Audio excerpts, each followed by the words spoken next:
Hi everyone. Today's question is, how many bits are there in the Ethernet address? The options are 12, 32, 48 or 64 bits. The answer to this question is 48 bits. An Ethernet address is also known as a MAC address. MAC stands for Media Access Control. It is a unique identifier assigned to network interfaces for communication on the physical network segment. This address is crucial for identifying devices on a local network. Devices could be computers, routers, switches, etc. The MAC address is 48 bits long. It is displayed in 6 pairs of hexadecimal digits separated by colons or hyphens. Each pair corresponds to 8 bits or 1 byte.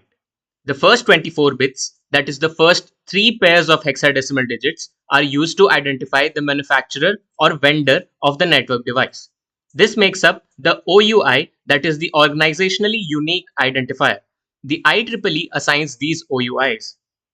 The remaining 24 bits, that is the last 3 pairs of hexadecimal digits, are used to identify the specific device. This part is unique to each device manufactured by the vendor.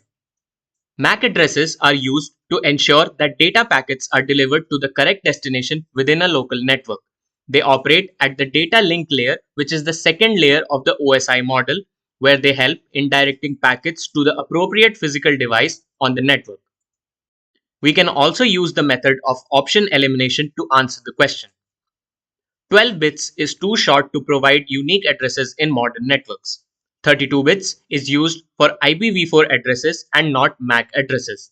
IPv6 addresses use 64-bit identifiers that are derived from MAC addresses and are also called EUI64 format.